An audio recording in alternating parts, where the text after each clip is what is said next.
Hürmetli vatandaşlar, bugün leksiyalarımızla başlayımız. Leksiyada size Hacı Washington'da sözleyimiz. Bugün Çeslağı 2020 yıl 1. ayının 21. günü haftaki seyşembe.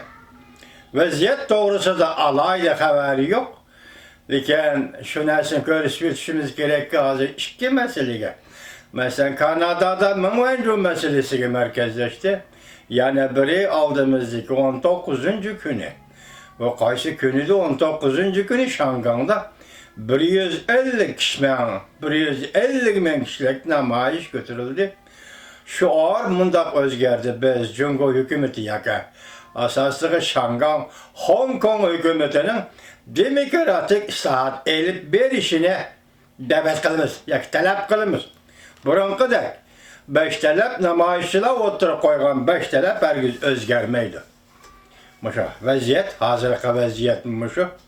Endi biz leksiyalarımızı sözlerimiz vatandaşlar. Halka alem aldı da cezalaş. 150 bin kişi namayiş kıldı. Hong Kong sakçıları namayişçileri kolga aldı. Mozola haber 1. ayının 20. günü Cungo'ga nazar doğru bir ilan kılındı. Haber bundan başlar. Hong Kong halkı namayiş kılış ümidi.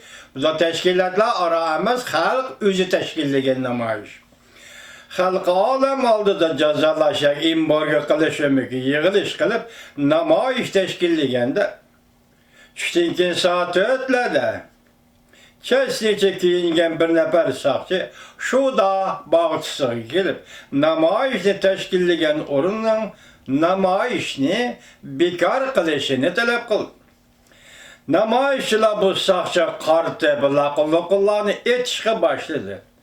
Öz ara işleri işte, sakçının beşiden kan aktı. Keyin sakçılar şu da bağıtısıga yaş akkızıdığın bomba etip namayişlerini tarqıtıp etmekçi oldu. Namayişçiler derhal demokratik islahat elip beriş.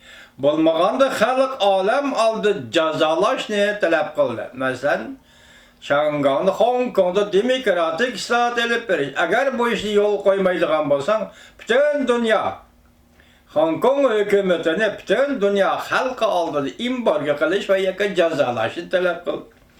Namayiş sakçılarının karşı turuşu uçurdu.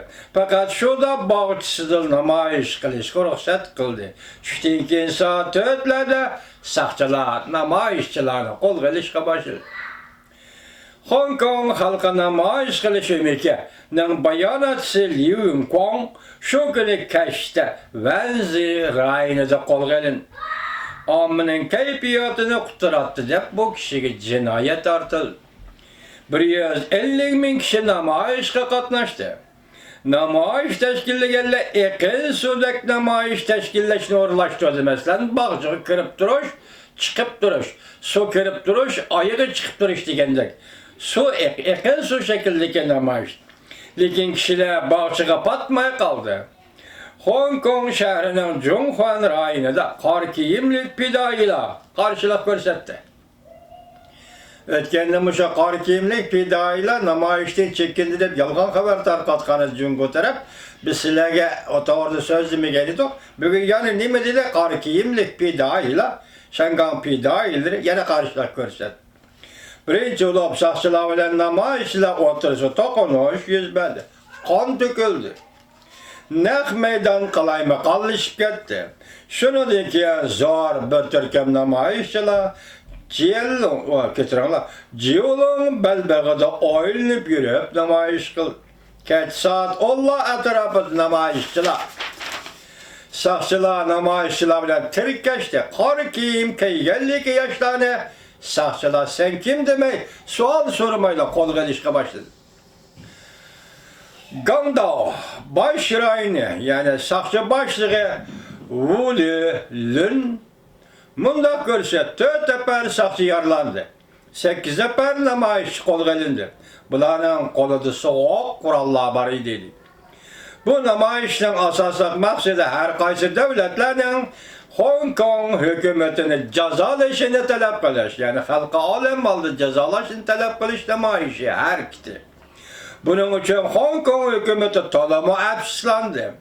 Hong Kong hükümeti chet el hükümeti her kanday şekilde bilen Hong Kong'dan içki işleriga aralashmasligi kerak deb ta'kidladi.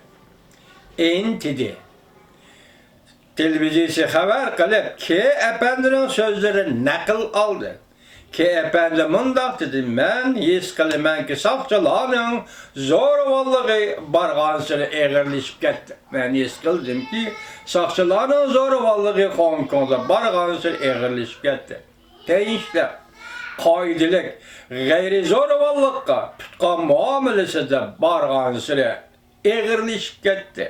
Hatta oldingi sapga yetib bormagan namoyishchilarga ham o'xshash muomala qilib zo'ravonlik ishlatdi, ularni urdi." P. xonim mundaq dedi: "Biz gunohsiz. Tarix bizning gunohsiz ekanligimizga hukm qiladi." Ya'ni Shanghai, Hong Kong xalqi gunohsiz. Tarix bizning gunohsiz ekanligimizga hukm qiladi. Bu bir e'tiqod qiladigan ideyadir. Bu biz e'tiqod qiladigan ideyadir. Boshqa davlatlar Hong Kongning ahvolini tushunishi lozim. Mayli Hong Kong xalqining talablari bo'lsin, yoki soqchilarning zo'ravonligi bo'lsin, dunyodagi davlatlar buni tushunishi lozim. Ya'ni Hong Kong nima talab qilyapti? Jungo soqchilari nimaga zo'ravonlik qilyapti? Dunyo buni tushunishi lozim, dedi T. xonim, T. belgili xonim. Dunyoni tushunmaka yomon taskan T. xonim, yomon taskan. Hong Kong kishilik huquq advokati mundaq dedi: Hong Kong kishilik huquq advokati mundaq dedi: "Namoyish qilish yig'ilishi qonunning kafolatiga ega. Agar soqchilar buni xiloflik qiladigan bo'lsa, negizli qonunning niqobini yirtib tashlagan bo'ladi. Bu butun dunyoga bir davlatda xil tuzum sapsatada jakarlig'onlikqa barobar bo'ladi. Butun dunyo Beijingni imbor qilishi va Beijingga bosim ishiltishi lozim." Hong Konglik advokatning so'zi.